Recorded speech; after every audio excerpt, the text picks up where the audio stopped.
그 많은 환난이 오지만은 우리를 사랑하시는 이로 말미암아, 하나님으로 말미암아, 예수님으로 말미암아, 성령님으로 말미암아 넉넉히 이기리라 하죠. 여러분, 이 이김을 꼭 이기시기를 주의 이름으로 축원합니다.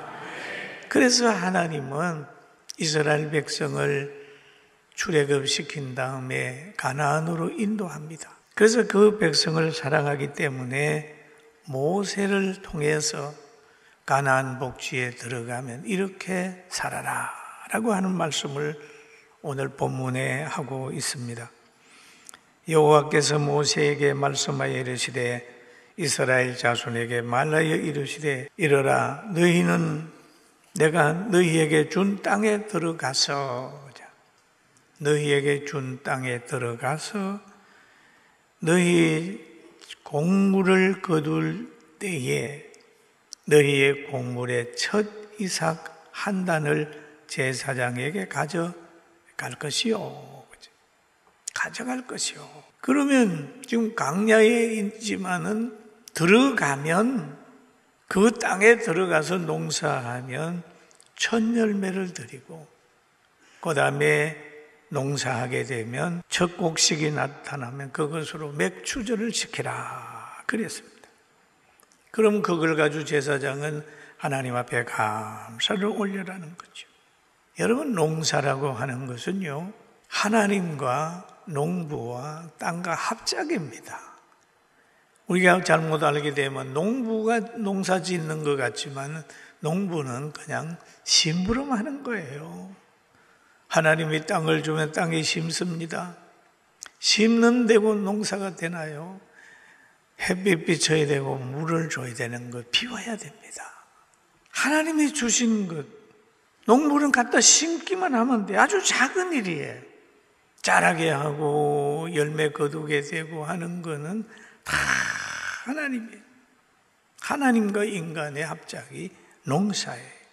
여러분, 과거에 어떤 곳에 가니까 수박을 잘 키웠는데 그만 수확할 쯤 돼가지고 비가 많이 와가지고 수박이 그냥 둥둥 떠버려요. 그래서 수박에 물이 들어가서 맛이 없어요. 못 먹어요. 그러니까 잘 자랐다 할지라도 비가 오게 되면 그렇고 바람이 불면 과일도 떨어지고 그런단 말이에요.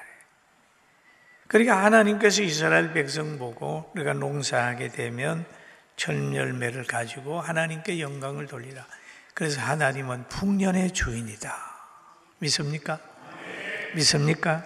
하나님은 풍년의 주인. 그러면 지금은 농경사회가 아니지만은 왜 절기를 지킵니까? 여러분, 직장도 하나님이 주는 겁니다.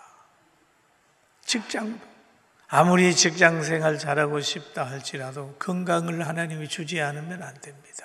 아무리 나라가 발전하려고 할지라도 하나님이 그 나라에 환경을 주지 않으면 안 됩니다.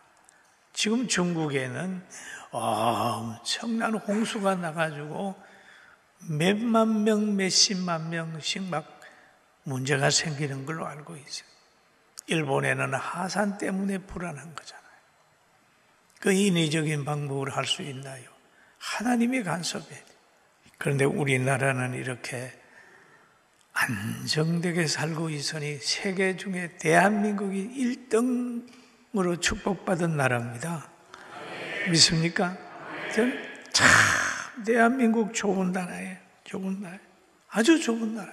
그리고 하나님께서는 이스라엘 백성을 택한 다음에 출애굽만 시켜준 게 아니라 평생 동안 어떻게 살다가 천국까지 오게 하는 그 환경을 만들려고 역사하신 겁니다.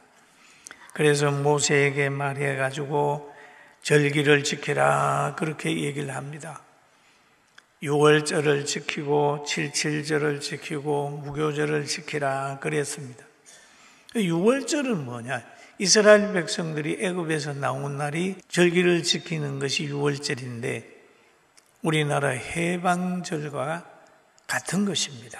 그럼 6월절은 우리가 가만히 보면 6월절만 지키면 6월절에 일어났던 사건들이 자자손손 연결이 돼요. 6월절이 뭐예요? 아이들이 물으면 6월절은 우리가 저 애굽에 가서 종살이 할 때 많은 어려움을 당했어. 그럴 때 요셉이 먼저 가서 총리하고 요셉의 찬스를 얻어가지고 아버지 야곱이 갔고 형제들이 가가지고 거기에서 430년 동안 잘 있었어. 그러다가 그거 요셉을 알지 못하는 왕이 나타나가지고 막 박해를 했다. 막 박해를 하니까 하나님이 모세를 바로 왕궁에 집어넣어서 40년 지도자로 키웠지. 그러다가 모세가 자기 민족 편들다가 그만 살인 째져가지고 강야에 가가지고 40년 훈련받아서 80세에 애굽에 와가지고 우리 민족을 인도한 거야. 그런데 모세가 인도할 때 바로가 금방 내줬겠어? 아니야. 내주지 않았어. 그러면 어떡해요? 모세가 군대가 있나요? 힘이 있었나요? 어떻게 우리를 해방시켰어요? 애들이 물어보면 그럴 거예요. 그때는 10가지 재앙이 있었어. 물이 피가 되고 막 개구리가 나왔고 이가 생기고 파리가 생기고 가축이 죽어가고 종기가 나고 우박이 생기고 메뚜기가 되고 흑암이 온 나라를 지배했을 때가 있었지. 그래도 바로가 이스라엘 백성들을, 우리 백성들을 내놓지 않았어. 그런데 어떡해요? 그런데 마지막에 장자를 치는 영이 있었어. 그런데 애굽에 있는 가정에는 다 초상이 났지. 사람이 죽었어. 그런데 우리는 믿는 이스라엘 백성에는 안 죽었어. 어떻게 해요? 양의 피를 발랐지. 그러면서 설명을 한 6월절을 지키면 6월절을 중심으로 일어났던 것들이 역사적으로 아이들에게 전파되는 거예요. 근데 6월절을 지켜라. 맥주절을 지켜라. 무교절을, 수장절을 지켜라. 뭐 이런 절기 속에 들어있는 거예요.